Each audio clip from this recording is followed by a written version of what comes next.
حضرت معاویہ نے ان کو نامزد کیوں نہیں کیا خلافت کے لیے؟ واقعہ کربلا کے اثر ذمہ دار حضرت امیر معاویہ ہیں، انہوں نے کسی کو بھی نامزد نہیں کیا۔ حتمی بات تو نہیں کر سکتے۔ یزید تو خلیفہ ہے۔ یزید اس بات کا ذمہ دار ہے۔ قرآن کو پڑھ کر انسان کیسے گمراہ ہو سکتا ہے؟ چھوٹے مرزا صاحب خود بھی چھوٹے ہیں، ان کا علم بھی چھوٹا ہے، ترجمہ پڑھنا ڈائریکٹ پڑھنا چھوٹے مرزا صاحب کے بس کی تو بات نہیں۔ بنو امیہ ہیں، ان کو برا بلا کہنا چاہتے تھے۔ ثابت وہ کرنا چاہتے ہیں صحابہ کی توہین، اور نام وہ بنو امیہ کے لیتے ہیں۔ اب ان کا دماغی معاملہ خراب ہوتا جا رہا ہے، دماغی لیول دیکھیں کہ کہاں تک پہنچ چکا ہے۔ اپنے آپ کو چک مارنا شروع کر دیا۔ جہاں جہاں مجھے موقع ملے گا میں اور کوئی دماغ کا علاج کرو یار اس کا۔ چھوٹے مرزا صاحب نے کہہ دیا بخاری میں سے حدیثیں تھی۔ جو خلافت کا اصل حق تھا وہ حضرت علی کا تھا، انہوں نے حضرت ابوبکر کو دے دیا۔ وہ دل میں رکھتے رہے اور اوپر اوپر سے مانتے رہے، وہ نوبت ہی پیش نہیں آئی۔ کل جو کچھ دیکھی بے پردہ بیبیاں، غیرت قومی سے اکبر زمین میں گڑ گیا۔ میں نے پوچھا وہ پردہ کیا ہوا، بولی مردوں کی عقل پہ پڑ گیا۔ السلام علیکم مفتی صاحب۔ وعلیکم السلام۔ میں نے بھی بیان سنا ہے، ماشاءاللہ کافی سارے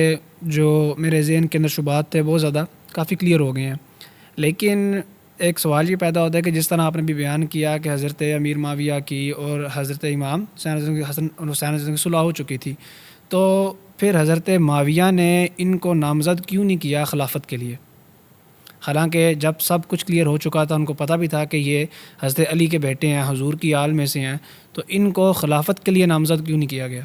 اس کی وجہ یہ ہے کہ امام حضرت امیر معاویہ رضی اللہ تعالیٰ عنہ کے ابھی آپ حیات ہی تھے تو ان کی شہادت ہوگی، ان کو کسی نے زہر دے دیا اور وہ شہید ہو گئے۔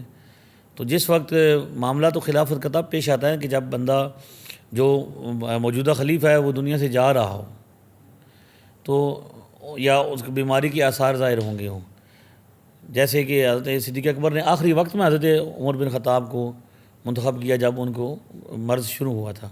اسی طرح حضرت عمر بن خطاب کا جب خنجر لگا تو پھر انہوں نے، اسی طرح حضرت مولا علی رضی اللہ تعالیٰ کے بعد بھی جو حضرت امام حسن جب خلیفہ بنے تھے تو ان کو جب وہ حملہ ہو چکا تھا، آپ زخمی ہو چکے تھے، تو پھر آپ نے وصیت فرمائی تھی کہ لوگوں کو مشاورت کرو اور امام حسن کے بارے میں مشاورت کر لینا، جسے کر لینا۔ تو لہذا وہ نوبت ہی پیش نہیں آئی کہ آپ منتخب کرتے۔ دوسری بات یہ ہے کہ بھئی یہ مطلب خلافت کا جو معاملہ ہے یہ نہیں کہ بھئی اب اس میں سے جب خلافت کا حقدار صرف حضور کی آل ہی ہوگی، یہ تو حضور نے خلافت کا معاملہ اس کا فیصلہ خود نہیں فرمایا۔ اشارتاً کنایتاً دلائل سارے ملتے ہیں کہ حضور نے حضرت صدیق اکبر رضی اللہ تعالیٰ کو مسلط کے لیے منتخب فرمایا کہ آپ نے فرمایا مروا ابا بکر فلیصلی بالناس، حضرت ابو بکر سے کہو کہ وہ کیا کریں گے، لوگوں کو نماز پڑھائیں گے۔ تو لہذا حضور نے مسلح ان کو دیا تو صحابہ نے یہ سمجھا کہ یہ سب سے افضل ہیں اور یہی ہمارے دین کے لیے بہتر ہے، تو دنیا کے لیے بھی ہمارے کیا ہوں گے، یہی بہتر ہے۔ یہی حضرت علی کا بھی اسی طرح قول ہے۔ تو اب یہ نہیں کہ اگر ایک بندہ موجود ہے اور اس کے ہوتے ہوئے بہت سارے ایسے لوگ موجود ہیں جو شان والے ہیں تو وہ کسی کو نامزد کرے گا، بلکہ یہ معاملہ جو ہے یہ لوگوں کی بیعت سے ہوتا ہے۔ اس زمانے میں جیسا آج ووٹ ڈالا جاتا ہے نا، تو مختلف بندے کھڑے ہوتے ہیں تو وہ کیا کرتے ہیں، ووٹنگ ہوتی ہے، پھر اس میں سے کسی کا انتخاب ہوتا ہے۔ اسی طرح اس زمانے میں یہی تھا کہ بھئی اگر انہوں نے نامزد کرنا ہی تھا تو اس کے لیے ووٹنگ بھی ہوتی تھی، بیعت ہوتی تھی، تو اس کی نوبت ہی پیش نہیں آئی کہ وہ اس کو، کیونکہ آپ کو زہر دے دیا گیا اور آپ شہید ہو چکے تھے، تو زہر اس وقت تو پھر بعد میں یہ وہ نوبت نہیں آئی۔ مطلب کہ جو حضرت امیر معاویہ ہیں، اس کا مطلب ہے کہ انہوں نے کسی کو بھی نامزد نہیں کیا، نہ یزید کو نہ حضرت امام حسین کو۔ نہیں، اب امام حسین رضی اللہ تعالیٰ عنہ کو تو نامزد نہیں فرمایا، لیکن یزید کے بارے میں دو طرح کی باتیں موجود ہیں کہ بھئی ایک روایت یہ ہے کہ بھئی بعض روایتوں میں تاریخ کی باتیں ہیں، چونکہ ظاہر آپ کو پتہ ہے کہ تاریخ جو ہے یہ اقوال و رجال ہے، مختلف قسم کی افواہیں ہوتی ہیں آج بھی ہے۔ بھئی اگر ہم یہ دیکھیں کہ 2007 میں بے نظیر صاحبہ کو قتل کیا گیا، وہ ملک کی وزیر اعظم رہی ہیں، بڑی شخصیت تھی، تو اس وقت کیمرے بھی موجود تھے، ہر چیز موجود تھی، تحقیق کے سارے ذرائع موجود ہیں۔ تو جب ان کو قتل کیا گیا تو اس کے بعد پھر بڑے بڑے اسکاٹ لینڈ یارڈ سے بڑے بڑے باہر سے ٹیمیں آئیں، تو یہ تو دور کی بات ہے کہ یہ پتہ چل جائے کہ انہیں قتل کس نے کیا، یہ بھی نہیں پتہ چل پا رہا کہ وہ ان کی ڈیتھ کیسے ہوئی ہے، گولی سے ہوئی ہے، بم کے ٹکڑے سے ہوئی ہے یا کار کا ہینگر، 3 طرح کی آراء پائی جاتی ہیں۔ یہ حال ہے 2007 میں قتل ہونے والی ایک بڑی شخصیت جو کہ پاکستان کی وزیر اعظم صاحبہ رہی ہیں۔ تو اب آگے چلتے جائیں گے تو کیا ہوگا، لوگ کیا کہیں گے۔ لال مسجد کا واقعہ پیش آیا، اس کو ہر فریق اپنے حساب سے پیش کرتا ہے۔ جو لال مسجد والے ہیں وہ اس کو کہتے ہیں کہ یہ تو کربلا والا جس طرح واقعہ ہوا اس طرح ہمارے ساتھ بھی ہوا، جبکہ کچھ لوگ یہ سمجھتے ہیں کہ وہ چونکہ دہشت گردی کر رہے تھے، انہوں نے بندوقیں اٹھا لی تھیں، وہ اس طرح کر رہے تھے، تو لہٰذا کیا ہوا، ان پر حکومت نے کیا کیا ہے۔ اب کچھ انہیں باغی کہیں گے، کچھ انہیں ہیرو کہیں گے، کچھ انہیں کیا کہیں گے۔ تو یہ تاریخ کا یہ معاملہ ہے کہ آگے چلتے چلتے پھر جب زمانہ گزر جاتا ہے تو بہت ساری باتیں کیا ہو جاتی ہیں، مکس ہو جاتی ہیں۔ لہذا یہ پہلی صدی میں کی باتیں ہیں، 60 ہجری 61 ہجری کا معاملہ ہے۔ تو اس وقت کیا ہوا، ایگزیکٹلی کیا ہوا کیا نہیں ہوا، یہ تو ہم اس کے بارے میں حتمی بات تو نہیں کر سکتے، لیکن دو طرح کی باتیں جمع ہیں تاریخ میں کہ بھئی اب بخاری شریف کے اندر 2 روایتیں ہیں، تاریخ بخاری میں بھی ہے نا، یہ بھی فیصلہ کرنا چاہیے کہ بخاری کے اندر بھی حدیث اور چیز ہوتی ہے اور تاریخ اور چیز ہوتی ہے، لیکن یہ بخاری پر ایمان لانے والے بندے جو ہیں وہ کیا کہتے ہیں، جو بخاری میں ہے وہ کیا ہے۔ اب خیر چھوٹے مرزا صاحب نے کہہ دیا بخاری میں صرف حدیثیں ٹھیک ہیں، وہ آگے اس پر۔ تو حضرت عمر بن خطاب کے ایمان لانے کا واقعہ آپ نے کیا سنا ہے؟ ہم نے اس حوالے سے یہ سنا ہے کہ جب ایمان لے کے آئے تو انہوں نے تلوار اپنی نیام سے نکالی اور کہا کہ مسلمان آج کھل کے عبادت کریں گے اور کھل کے رہیں گے، جس طرح آگے ایک جگہ پہ چپ کے عبادت کی جاتی ہے اس طرح عبادت نہیں ہوگی، اور یہ بھی کہا جاتا ہے کہ ان کی وجہ سے اسلام کو کافی طاقت ملی تھی جب وہ آگے تھے۔ بلکہ حضور نے یہ دعا کی تھی کہ اللہ عمر بن خطاب کے ذریعے اسلام کو عزت عطا فرما، تو اس کی بنیادی وجہ یہ تھی کہ حضرت عمر جرت والے آدمی تھے اور کھل کے سارے کام کرتے تھے، اور معاملات میں انہیں کوئی روکنے والا نہیں تھا، جو صحیح سمجھتے تھے اس پر کیا کرتے تھے، عمل کرتے تھے۔ اس لیے حضور نے اللہ سے ان کو مانگا، باقی سب صحابہ حضور کے مرید ہیں اور آپ مراد رسول بھی ہیں، مرید رسول بھی ہیں۔ یہ ساری بات ہے، یہ بالکل یہ بھی بخاری میں موجود ہے کہ وہ جب اسلام قبول کیا تو حضور سے عرض کیا رسول اللہ ہم حق پر ہیں تو ہم سریعام نماز پڑھیں گے۔ تو جس دن حضرت عمر نے اسلام قبول کیا اس دن کیا ہوا ہے،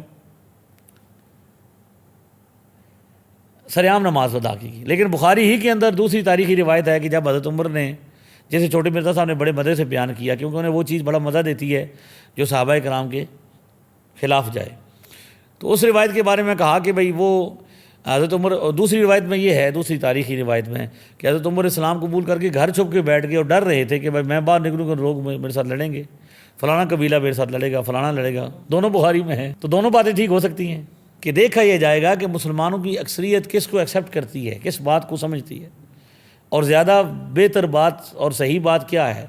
تو صحیح بات یہ ہے کہ حضرت عمر جرت والے آدمی تھے، اور ان کے بارے میں یہ حدیث میں ہے کہ شیطان بھی رستہ بدل لیتا تھا، سامنا نہیں کر پاتا۔ سبحان اللہ العظیم۔ آج بھی مجھے ایک بندے نے جب کہا کہ بھئی میں مدینہ شریف جاتا ہوں لیکن میں وہاں پہ روضہ رسول پہ نہیں جاتا، میں نے کہا کیوں نہیں جاتے، بڑی بدبختی کی بات ہے کہ روضہ رسول پہ تو حاضر نہیں ہوتا، یہ تو مومن کی معراج ہے۔ تو وہ کہتا جی میں اس لیے وہاں پہ نہیں جاتا کہ وہاں پہ حضرت عمر ہیں۔ میں نے کہا سبحان اللہ، حضرت عمر کو اللہ نے یہ شان دی ہے کہ زمین کے اوپر تھے پھر بھی شیطان سامنے نہیں آ سکتا تھا، اور آج وہ زمین کے نیچے تشریف فرمائے، شیطان پھر بھی سامنے ہے۔ وہ یہ بات ہے کہ حضرت عمر کے بارے میں کوئی بندہ مان سکتا ہے کہ وہ کیا ہوں، چھپ جاتے ہوں، نعوذ باللہ ڈر گئے ہوں، تو ایسی بات ہی نہیں ہے۔ ہم یہ کہیں گے کہ دونوں میں سے وہ روایت صحیح ہے جو سریعام اسلام قبول کرنے والی ہے۔ جب آپ نے ہجرت بھی فرمائی تو تلوار نکالی کہ سامنے آؤ جی، کسی کو بچے یتیم کروانے ہیں، اپنی بیوی کو بیوہ کرنا ہے، تو تلوار نکالے سامنے آئے اور آئے عمر کے سامنے، وہ جرت والے آدمی تھے۔ اسی طرح دونوں طرح کی روایتیں ہیں کہ حضرت امیر معاویہ کے بارے میں یہ بھی بتایا گیا کہ انہوں نے نامزدگی کی، کچھ لوگوں نے مشورہ دیا، اور یہ بھی ہے کہ انہوں نے نامزدگی نہیں کی۔ اگر نامزدگی کی تو وہ اس کی تعویل یہی کی جائے گی کہ وہ صحابی رسول ہیں اور ان کو یہ اعتماد تھا کہ یہ صحیح طریقے سے فیصلہ کرے گا، اور اس وقت اس کا فسق و فجور ظاہر نہیں تھا، کوئی باتیں ثابت نہیں تھیں، اس طرح کی چیز نہیں تھی، تو لہذا انہوں نے اس کو نامزد کر دیا۔ لیکن بعد میں جب آپ کا وصال ہو گیا تو اس کے بعد پھر کیا ہوا، یعنی ان کی وصیت موجود ہے تاریخ میں کہ ان کو کہا اگر تجھے حکومت مل جائے، نظام تیرے ہاتھ میں آ گیا تو پھر تو نے امام حسین کے ساتھ نرمی کرنی ہے، ان کو کچھ نہیں کہنا، ٹھیک ہے۔ وصیتیں کی تھیں، معاملات کیے تھے، لیکن ظاہر ہے جب ان کا وصال ہوا تو پھر اس کے پاس حکومت آئی تو اس نے ظلم و ستم کیا اور نالائق نکلا اور اس نے زیادتی کی۔ تو اب ان کے ذمہ یہ نہیں لگے گا۔ چھوٹے مرزا صاحب کی پوری کوشش یہ ہے، جو ان کا ہے نا یہ نام نہاد ریسرچ پیپر، جس میں ریسرچ کے سوا سب کچھ ہے، صرف ریسرچ نہیں ہے، باقی سب کچھ ہے، نام ریسرچ پیپر ہے۔ تو اس میں انہوں نے یہ کہا کہ یہ واقعہ کربلا کے اثر ذمہ دار حضرت امیر معاویہ ہیں، یہ چاہتے ہیں، جبکہ ایسا نہیں ہے۔ اگر حضرت امیر معاویہ ذمہ دار ہوتے تو حضرت امیر معاویہ نے تو کتنے خوبصورت طریقے سے، میں نے ابھی بیان کیا ہے، آپ نے سنا ہے کہ انہوں نے معاملات کو سیٹل کر کے رکھا ہے۔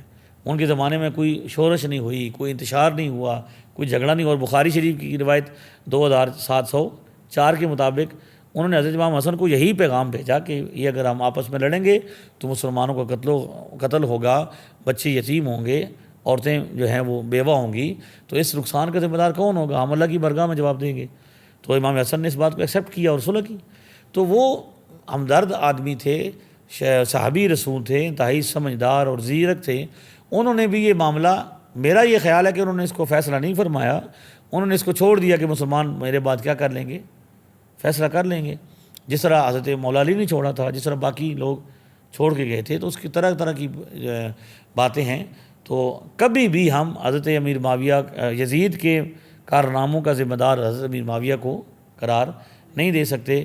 بیٹے کا گناہ، قرآن میں اللہ فرماتا ہے لا تزر وازرۃ وزر اخری، لا تزر وازرۃ وزر اخری، ایک جان دوسری جان کا بوجھ نہیں اٹھائے گی۔ اگر بیٹا گناہ گار ہے، بیٹا ظالم ہے، تو اس کا ذمہ دار باپ نہیں، اگر باپ ظالم ہے تو بیٹے، اس کا ذمہ دار بیٹا نہیں، اس پر وہ راضی نہیں۔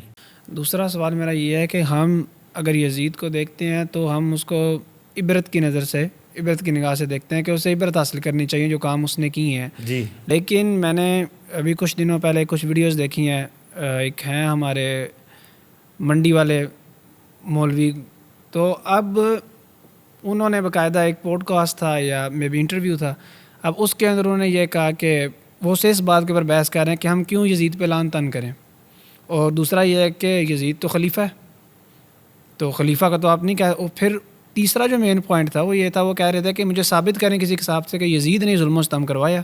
دیکھیں جی، اب یہ تو دیکھیں نا، افراط اور تفرید ہے۔ ہم اہل سنت اعتدال والے ہیں۔ میں نے شروع میں کہا کہ ہم اس معاملے میں اس حوالے سے اہل بیت کے فالور ہیں، جنتی نوجوانوں کے سرداروں کے فالور ہیں۔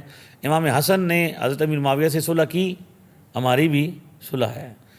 حضرت امام حسین نے یزید کے ساتھ صلح نہیں کی، ہماری یزید کے ساتھ کوئی صلح نہیں ہے۔ معیار یہ ہیں لوگ ہیں، کیونکہ حضور نے فرمایا کہ میری اہل بیت قرآن سے جدا نہیں ہوگی اور قرآن ان سے جدا نہیں ہوگا، اور اہل بیت کے کامل افراد میں امام حسن، امام حسین شامل ہیں۔ لہذا ہم یہ کہتے ہیں کہ یزید کا ظلم و ستم ثابت ہے، واقعہ کربلا ہوا۔ اب یہ تو مسلمانوں میں انتشار پیدا کرنے کے لیے دوسری طرف بھی ایسے لوگ تیار کیے جا رہے ہیں جو یہ کہتے ہیں کہ وہ جی یہ واقعہ ہی کو نہیں ہوا، بلکہ وہ جو ذاکر نائک تھے جنہیں چھوٹے مرزا صاحب نے مجدد اسلام کا لقب دیا ہوا، انہوں نے کہا کہ یہ 2 شہزادوں کی جنگ ہے۔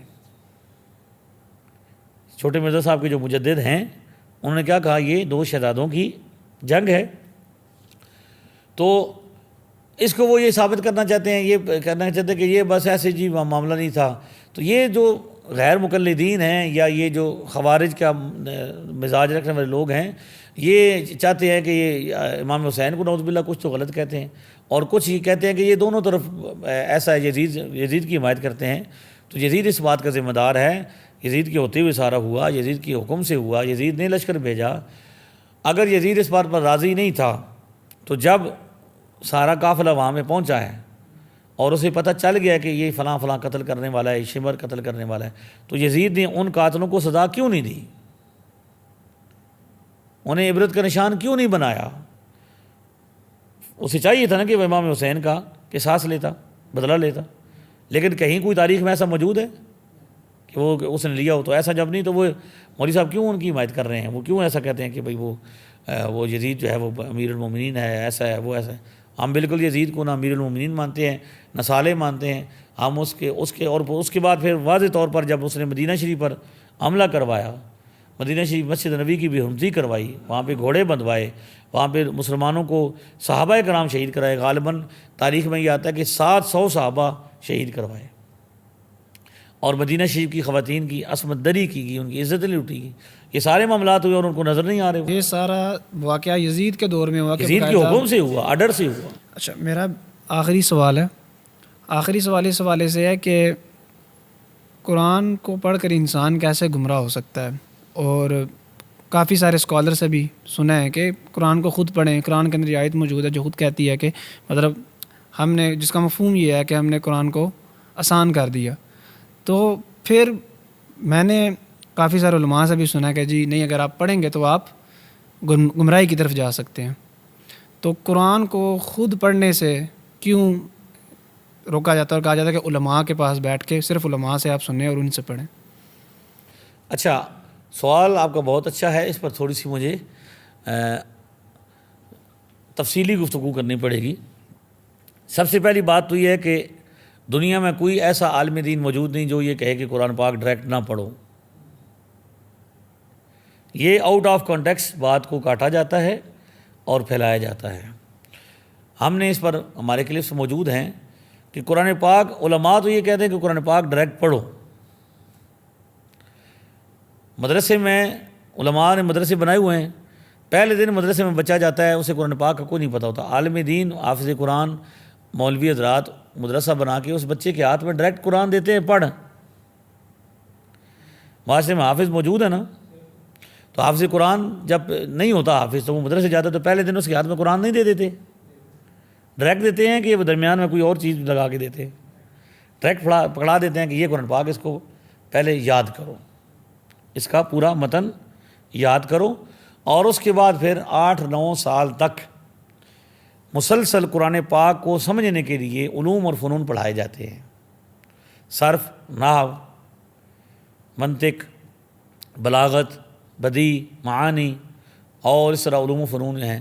پھر جا کے جو ہے فقہ پڑھائی جاتی ہے، اصول فقہ پڑھائی جاتی ہے، حدیث، اصول حدیث، تفسیر، اصول تفسیر، اور پورا ترجمہ قرآن پاک کا مدرسے میں پڑھایا جاتا ہے. ہمارا جو تنظیم المدارس کا جو نصاب ہے، اس میں قرآن پاک کی پوری تفسیر پڑھائی جاتی ہے اور پورا ترجمہ پڑھایا جاتا ہے. اور انہوں نے باقاعدہ نصاب کو ڈیوائیڈ کیا ہوا ہے کہ پہلے سالوں میں اتنے 3 سپارے مثلاً پڑھائے جائیں گے، اگلے سال میں پھر 3 اور پڑھائے جائیں گے، اس سے اگلے پھر 3 اور پڑھائے جائیں گے. اس طرح انہوں نے ترجمہ باقاعدہ کرنا سکھاتے ہیں. ڈائریکٹ قرآن پاک سامنے رکھ کے بتاتے ہیں کہ یہ ذالکہ ہے، یہ اس میں اشارہ ہے، یہ کیا ہوتا ہے جی، دور کے لیے استعمال ہوتا ہے، مذکر کے لیے استعمال ہوتا ہے، اس کا معنی ہے وہ، ٹھیک ہے، یہ قرآن ہے، اس کا معنی یہ ہے، یہ الا لفظ ہے، اس کا یہ معنی. ایک ایک لفظ کا ترجمہ علماء پڑھا کے بندے کو ڈائریکٹ پڑھنا سکھاتے ہیں. عجب بات ہے کہ جو قرآن سمجھانے والے ہیں انہی پر الزام ہے کہ وہ قرآن پاک ڈائریکٹ پڑھنے سے منع کرتے ہیں. یہ میں کیا کہوں، یہ یوں سمجھیں کہ بھئی ایک بندہ بالکل کم عقل ہے، دماغ ہی استعمال نہیں کرتا، جو یہ کہے کہ علماء ڈائریکٹ پڑھنے سے منع کرتے ہیں. مدرسوں میں کیا ہوتا ہے، اب میں آپ کے سامنے بیٹھا ہوں، میں جب مولوی نہیں تھا تو میں کیا تھا، ایک عام بچہ تھا. اور میرے گاؤں میں لوگ بکریاں چراتے ہیں اور بھینسوں کو پٹھے ڈالتے ہیں، گائے رکھی ہوئی ہے. ہمارے بھی برادران باقی جو میرے ہیں وہ بھی یہی کرتے ہیں، ان میں سے جنہوں نے رکھی ہوئی ہیں، گائے رکھی ہوئی ہیں، جانور پالے ہوئے ہیں، اور جنگل سے وہ لکڑیاں لے کے آتے ہیں. میں بھی بچپن میں جاتا تھا، لکڑیاں لے کے آتا تھا، اور لانگی وغیرہ، لونگ جسے کہتے ہیں پنجابی زبان میں، ان کا چارہ لے کے آتا تھا، سارا کام کرتا تھا. تو میرے والد صاحب اور میری والدہ رحمۃ اللہ علیہا کو یہ خاص طور پر یہ شوق تھا کہ میرا ایک بیٹا عالم دین بنے، حافظ قرآن بنے. تو انہوں نے مجھے مدرسے بھیجا، پھر میں پڑھتا گیا.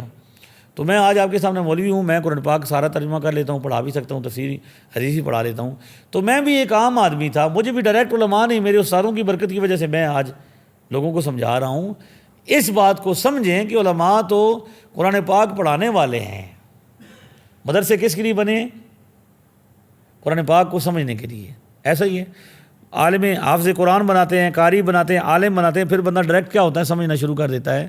یہ کم عقل لوگ ہیں، کم فہم لوگ ہیں، چھوٹے مرزا صاحب جیسے، جو یہ کہتے ہیں کہ نہ آپ پڑھنا سیکھیں، نہ کسی سیکھی ہوئی سے سمجھیں.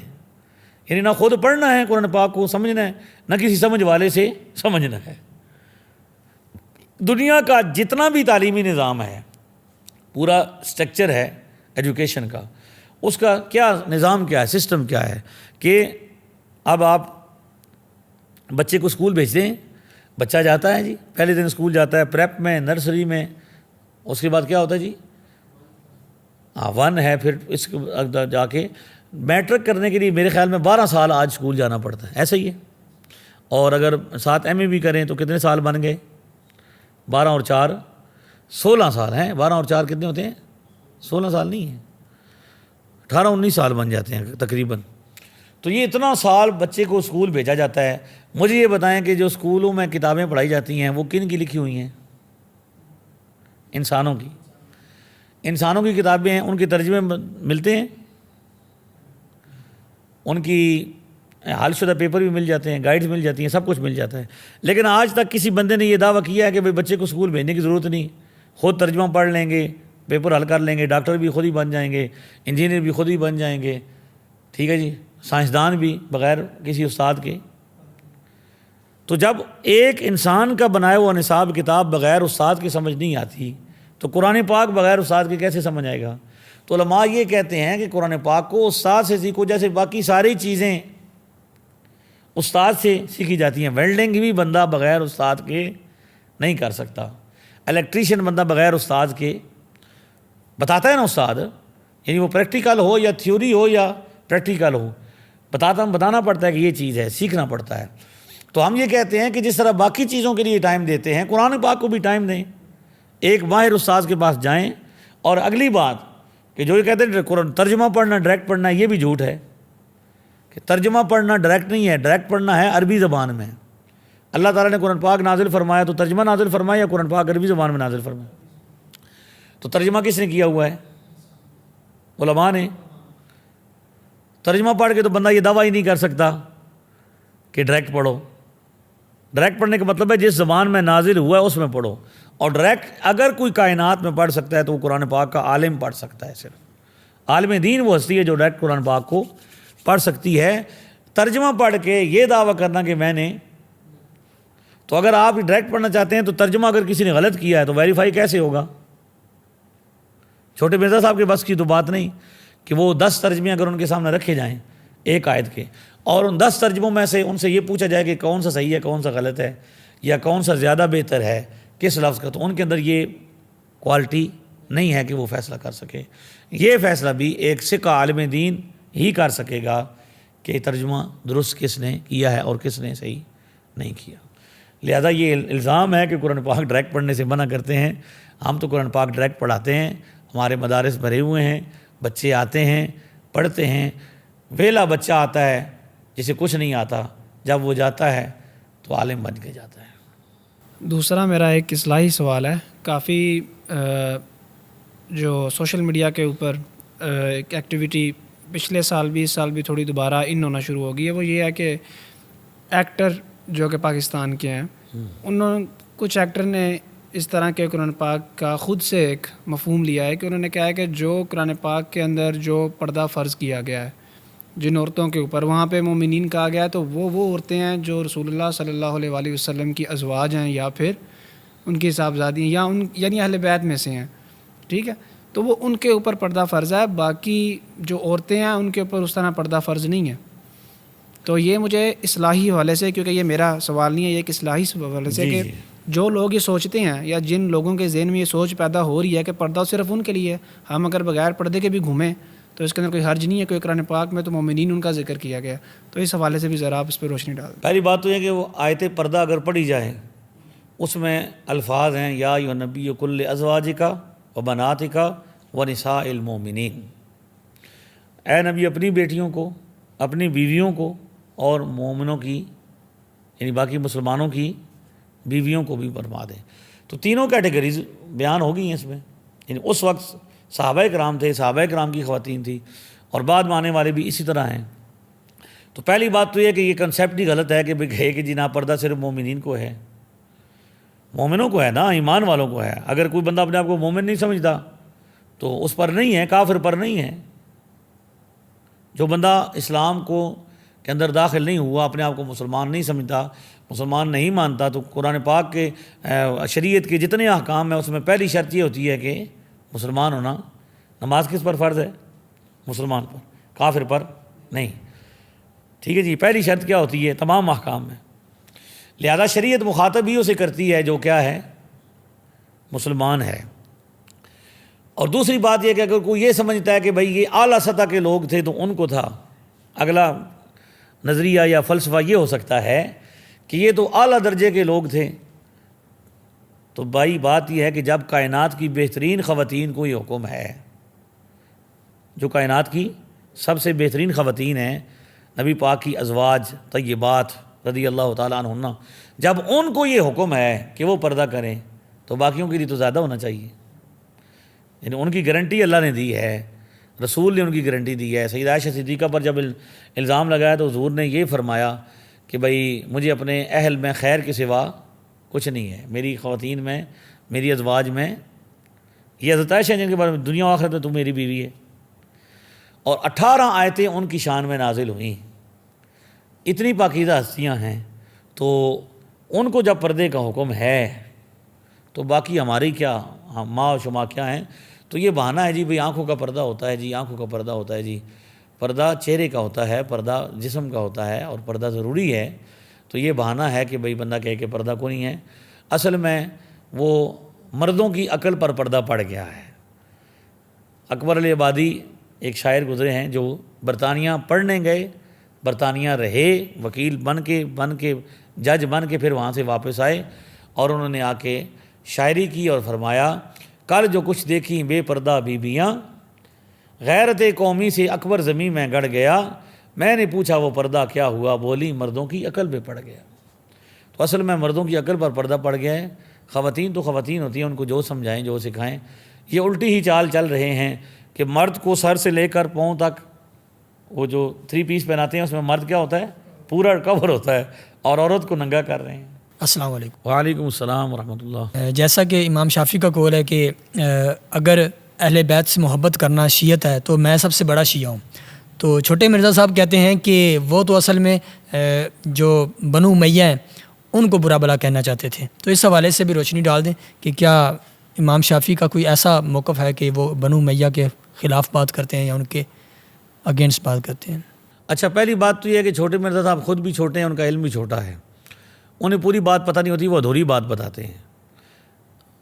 پہلی بات تو یہ کہ امام شافعی رحمۃ اللہ تعالیٰ علیہ پر صرف اہل بیت کی محبت کی وجہ سے ہی شیعہ ہونے کا الزام نہیں لگایا گیا، بلکہ صحابہ کرام کی فضیلت بیان کرنے کی بنا پر انہیں ناسبی بھی کہا گیا. یہ دونوں باتیں دیوان امام شافعی میں موجود ہیں. یہ میرے پاس دیوان امام شافعی ہے، اس کا صفحہ نمبر 285 ہے، اور صفحہ نمبر 135 ہے، اور شعر کا نمبر ہے 285.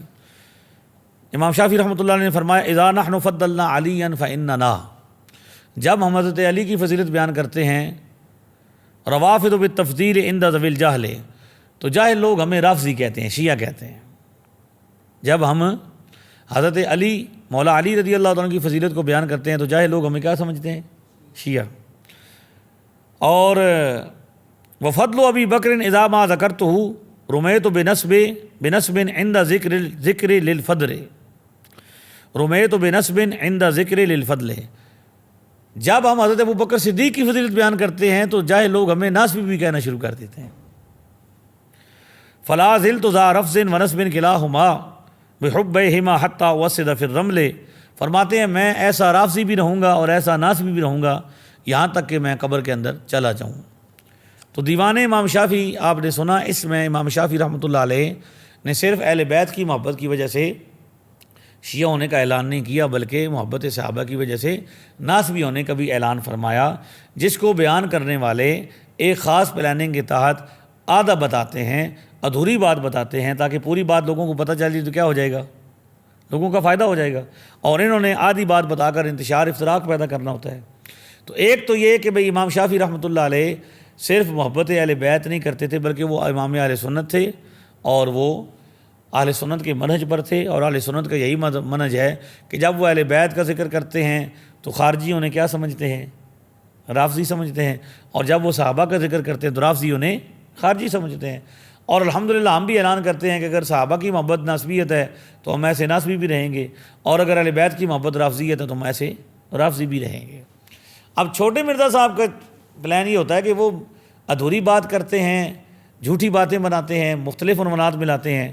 میرا چیلنج ہے کہ چھوٹے مرزا صاحب کہیں بھی بتائیں کہ نبی حضرت امام شافعی رحمۃ اللہ علیہ نے، امام شافعی نے کسی ایک مقام پر کسی ایک صحابی کی تنقیص یا توہین کی ہو۔ اور یہ بھی عجیب بات ہے کہ ثابت وہ کرنا چاہتے ہیں صحابہ کی توہین اور نام وہ بنو امیہ کے لیتے ہیں۔ بھائی بنو امیہ صحابہ ہیں سارے، بنو امیہ کے اندر صحابہ ہیں، لیکن سارے بنو امیہ صحابہ نہیں ہیں۔ اسی طرح ہر قبیلے کے اندر ہے کہ ہر قبیلے کے اندر صحابہ ہیں، لیکن سارے کا سارا قبیلہ صحابہ نہیں ہے۔ بنو ہاشم میں صحابہ ہیں، لیکن سارے کے سارے صحابہ۔ بنو امیہ میں بھی صحابہ ہیں، لیکن سارے کے سارا صحابہ۔ پتہ نہیں بنو امیہ کے ساتھ ان کی کیا لینا دینا ہے۔ اصل میں یہ رافضیوں کا طریقہ کار ہے کہ وہ بنو امیہ کی آڑ لے کر صحابہ پر حملہ کرتے ہیں۔ حضرت عثمان غنی رضی اللہ عنہ بھی بنو امیہ سے ہیں، حضرت عثمان غنی حضرت امیر معاویہ رضی اللہ عنہ بھی بنو امیہ سے ہیں، اور ہاشم اور امیہ یہ دونوں سگے بھائی تھے، اکٹھے پیدا ہوئے، جڑواں تھے دونوں۔ بلکہ بعض روایات میں ہے کہ ان کو تلوار مار کے الگ کیا گیا، دونوں کی پیٹھ بھی جڑی ہوئی تھی۔ تو جو ہاشم کی اولاد ہے وہ بنو ہاشم کہلوائی، اور جو امیہ کی اولاد ہے وہ کیا کہلائی؟ بنو امیہ۔ اور یہ آپس میں ایک دوسرے کو چچا زاد کہتے تھے، یا ابن عمی، اے میرے چاچے کے پتر۔ تو وہ ان کا آپس میں رشتہ تھا۔ ہمیں تو بنو امیہ کا پتہ ہی نہیں کہ بنو امیہ ہمارا تو کوئی نسبی تعلق تو نہیں ہے۔ ہم میں سے تو کوئی گجر ہے، تو کوئی جٹ ہے، تو کوئی راجہ ہے، تو کوئی بٹی ہے، تو کوئی کیا، ہماری تو یہ قوم ہے۔ کیا خیال ہے؟ ہمارا تو کوئی قوم کا چکر ہی نہیں۔ لیکن چھوٹے مرزا صاحب اصل میں باریک بینی کرتے ہوئے کیا کرتے ہیں اپنی طرف سے، اب ان کا دماغی معاملہ خراب ہوتا جا رہا ہے۔ اگلے دن میں دیکھ رہا تھا کہ وہ کہتے ہیں میں نے سبز پگڑی پہنی ہے جان بوجھ کے۔ بھائی آپ سبز پہنے یا سفید پہنے، ہمیں کیا ہے؟ یہ کیوں بتاتے ہیں آپ ہمیں؟ دماغی لیول دیکھیں کہ کہاں تک پہنچ چکا ہے۔ اپنے آپ کو چک مارنا شروع کر دیا، ٹانگ پکڑنا شروع کر دی، سونگنا شروع کر دیا۔ میں ٹانگ پکڑ لیتا ہوں، میں چک مار لیتا ہوں، میں سونگ لیتا ہوں۔ ساری علامتیں خود بتا رہے ہیں۔ میں نے سبز پگڑی پہنی ہوئی ہے جی، جان بوجھ کے پہنی ہے، اور یہ پنک کلر کا میں نے کرتا پہنا ہوا ہے۔ بھائی کیوں پہنا ہوا ہے؟ اور جی میں نے جیو سے یکجہتی کے لیے۔ بھائی جیو والے سبز پگڑی پہنتے ہیں، جیو والے پنک رنگ کا کرتا پہنتے ہیں۔ اور کوئی دماغ کا علاج کرو یار اس کا، کوئی بچے کا، بچوں کو کہتا ہوں میں، چھوٹے مرزا صاحب کے چھوٹے چھوٹے اسٹوڈنٹ کو، بھائی اس بچے کا دماغ خراب ہوتا جا رہا ہے، اس کا علاج کرو۔ کہ وہ جی پھر آپ کہیں گے کہ نیلا رنگ کہاں ہے، تو یہ پینسل میں نے لگائی ہوئی ہے۔ واہ سبحان اللہ، جو زیادہ رنگ ہے وہ یعنی زیادہ اس میں نیلا رنگ ہے۔ جیو کے لوگو میں سبز رنگ ہے، تو جیو کے لوگوں کا سبز رنگ کا تو تعلق نہیں، تو سبز رنگ کی کیوں پگڑی پہنی ہوئی ہے؟ تو اصل میں وہ بنیادی طور پر ان کا دماغ خراب ہو چکا ہے، انہیں پتہ نہیں۔ تو وہ کہتے ہیں جی وہ بنو امیہ کی برائی بھی کرتے ہیں، تو کہیں دکھائیں نا کہ امام شافعی رحمۃ اللہ علیہ نے کسی صحابی پر تنقیص کی ہو۔ بلکہ امام شافعی رحمۃ اللہ علیہ، امام ذہبی نے سیر و اعلام النبلاء میں لکھا ہے کہ امام شافعی رحمۃ اللہ علیہ نے گستاخ صحابہ کو تنبیہ کی، اور انہوں نے فرمایا کہ وہ سونا نبی پاک کے صحابہ کے دشمن، اگر تو نبی پاک کے صحابہ کے ساتھ دشمنی کرے گا تو قیامت میں تیرے مقابلے میں اور کوئی نہیں ہوگا، خود رسول اللہ صلی اللہ علیہ وسلم ہوں گے۔ لہذا امام شافعی رحمۃ اللہ علیہ نے صحابہ پر تنقیص نہیں کی، اور نہ ہی اس وجہ سے انہیں رافضی کہا گیا ہے۔ محبت اہل بیت میں اعلیٰ حضرت کو بھی کیا کہا گیا ہے؟ اعلیٰ حضرت کو احسان الہی ظہیر صاحب نے البریلویہ کے اندر، جس کا جواب مولانا عبدالحکیم شرف قادری صاحب رحمۃ اللہ نے دے دیا۔ احسان الہی ظہیر صاحب جو ابتسام الہی ظہیر صاحب کے والد ہیں، انہوں نے کتاب لکھی تھی البریلویہ، اس میں اعلیٰ حضرت کو لکھا کہ وہ شیعہ تھے، اور شیعہ ہونے پر دلیل کیا ہے کہ نام دیکھیں جی، احمد رضا بن نقی علی بن کاظم علی بن رضا علی بن کاظم علی، احمد رضا بن نقی علی بن رضا علی بن کاظم علی، تو نام اہل بیت کے ائمہ کے ہیں، لہذا شیعہ ہیں۔ وہ تو آج بھی ہم لوگوں پر کیا کرتے ہیں، رافضی خارجی جو ہیں وہ یہ الزام لگاتے ہیں۔ تو اس لیے الحمدللہ امام شافعی رحمۃ اللہ علیہ نے پوری بات کہی، ہم نے آپ کو پوری بتا دی۔ جیسا کہ نبی کریم علیہ الصلوۃ والسلام نے حضرت علی کے معاملے میں یہ کہا کہ جس کا میں مولا اس کا علی مولا، تو شیعہ حضرات یہ کہتے ہیں کہ جو خلافت کا اصل حق تھا وہ حضرت علی کا تھا، انہوں نے حضرت ابوبکر کو دے دیا۔ تو اس حوالے سے بھی روشنی ڈال دیں کہ کیا خلافت کا اس غدیر خم کے موقع پر جو اسٹیٹمنٹ نبی کریم علیہ الصلوۃ والسلام کی تھی، اس سے یہ ثابت ہوتا ہے کہ کیا خلافت کا جو حق تھا وہ حضرت علی کا تھا؟ دیکھیں جی، من کنت مولا فعلی مولا، یہ حدیث شریف اہل سنت و جماعت کی کتابوں میں ہے، جامع ترمذی ہماری کتاب ہے اس کے اندر ہے، اور ہمارے کسی بھی اماموں میں سے کسی محدث نے اس سے یہ معنی مراد نہیں لیا، نہ خود حضرت علی نے یہ معنی مراد لیا۔ حضرت مولا علی کا کوئی ایک قول دکھا دیں کہ انہوں نے کبھی اس بات کا حوالہ دیا ہو کہ یہ میری خلافت کا اعلان تھا اور آپ نے نہیں مانا. صحابہ میں سے کسی نے اس کو سمجھا ہو. وہ ایک معاملہ تھا جس میں حضرت علی کی عدل پر یا انصاف پر کیا کیا تھا, اعتراض کیا گیا, تو انہوں نے نبی پاک نے ہاتھ پکڑ کر ان کا اعلان کیا کہ یہ میرے جس کا جو مجھے اپنا محب مانتا ہے, مولا مانتا ہے, آقا مانتا ہے, وہ علی کو بھی یہ مانے. یعنی میرا معاملہ بالکل حضرت علی کے ساتھ ہے کہ ان کی گارنٹی اور ان کے سارے معاملات میرے ذمہ ہیں. لہذا حضور نے حضرت علی کی شان بلند کرنے کے لیے, مقام کو بلند کرنے کے لیے, آپ کی رفت کو بیان کرنے کے لیے یہ بات بیان کی ہے. اس سے خلافت مراد نہیں لی جا سکتی. ان کا معاملہ یہی ہے کہ وہ ان چھوٹی چھوٹی باتوں سے خلافت مراد لیتے ہیں. اگلی بات یہ ہے کہ اگر یہ مراد لی گئی تو حضرت علی نے تو دعویٰ نہیں کیا کبھی بھی. اس کا کہتے ہیں کہ حضرت علی جناب وہ دل میں رکھتے رہے اور اوپر اوپر سے مانتے رہے, بلکہ اب یہ کہتے ہیں کہ بھئی میں نے ایک کلپ سنا جس میں وہ ایک شیعہ مناظر ہیں یا عالم ہیں, وہ یہ کہہ رہے ہیں کہ بھئی یہ حدیث تو اہل سنت کو جڑ سے ختم کر دیتی ہے کہ جو لکھی ہوئی ہے بخاری کے اندر کہ حضرت مولا علی نے 6 مہینے تک بیعت نہیں کی. میں نے کہا پہلی بات تو یہ ہے کہ وہ روایات بھی موجود ہیں جس میں پہلے دن کا بھی ذکر ہے, لیکن اگر اسی کو وہی دلیل بناتے ہو کہ 6 مہینے بعد انہوں نے بیعت کی, تو 6 مہینے بعد کر تو لی نا, 6 مہینے کے بعد بیعت کر لی اور اس کے بعد سال ہا سال وہ سینکڑوں سال حضرت صدیق اکبر کے مشیر رہے, حضرت عمر کے مشیر رہے, حضرت عثمان کے ساتھ رہے. 6 مہینے کے بعد انہوں نے بیعت کر لی, بہرحال کر لی, لیکن آپ نے ابھی تک نہیں کی. مولا علی نے کر لی, تسی علی تک نہیں کی تھی, تو یہ مولا علی کر لی تو تسی بھی کر لو. جب حضرت علی نے کر لی ہے, کوئی اعتراض نہیں کیا, تو اس کو بات کو اٹھانے کا مقصد اسلام کو, مسلمانوں کو تاریخ سے نہ نکلنے دینا اور پچھلی باتوں پر الجھائے رکھنا, مسلمانوں کو لڑانا, مسلمانوں میں انتشار پیدا کرنا, اس کے سوا کچھ بھی نہیں ہے.